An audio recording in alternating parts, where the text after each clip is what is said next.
Everybody knows here on this show we love a good comedy, don't we?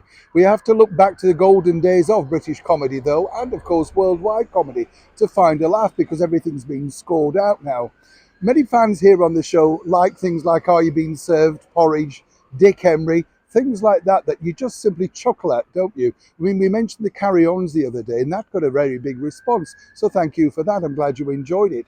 But we have some sad news to bring you about one of our very favourite British comedies, which is sadly, well, shall we say, could be no more now for good. As ever, though, let me explain. Morning, Neil Sean here in the very heart of London. As ever, nice to see you today. Yes, comedy is key, isn't it? You've got to try and have a laugh, as I often say here, every single day. Because, you know, the bottom line is if you can laugh at something daft, even like the price of something. I know it's difficult, but, you know, I saw something the other day which kind of did make me smirk. It was in a supermarket, Sainsbury's.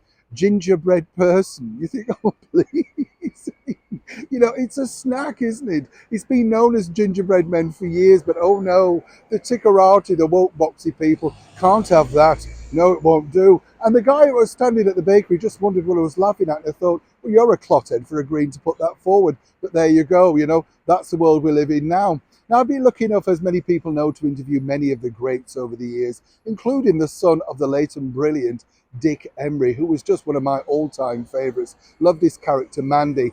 But also, more recently, the equally talented Sir David Jason, a phenomenal career. Many people have enjoyed his work, things from Porterhouse Blue, Porridge, of course, he did appear in that. And then, really, I suppose one of his most pivotal roles would be that of, you know, Arkwright's assistant in Open All Hours with the equally supremely talented and late Ronnie Barker. Now, Sir David, you know, he basically said Ronnie taught him the rudiments of comedy. To many people, Sir David Jason really is only fools and horses, but there's so much more to him, there truly is. And they decided to bring back Open All Hours still Open All Hours, around about 5 years ago, to great success on the BBC.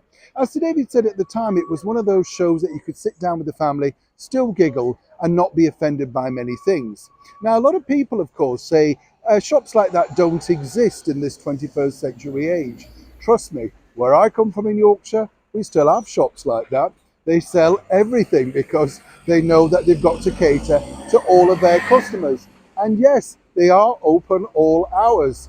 Sadly, though, the BBC, the one that you have to pay your BBC license fee for, have decided in its infinite wisdom that it's run the test of time and now going to be no more. Now, many people might suggest that this could be an ageist thing, as Sir David is now simply over 80, but still as sprightly, still as sharp, and still willing to work as ever.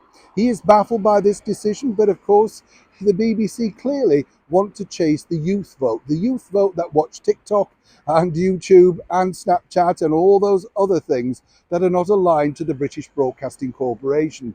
It's sad, isn't it, though, because the bottom line really is this, and I often say this: we need a laugh more than ever before. And isn't it wonderful to just sit down, know you're not going to be offended, not have a sublime message fed through that comedy, allegedly, through, of course, you know, the woke world that we now live in.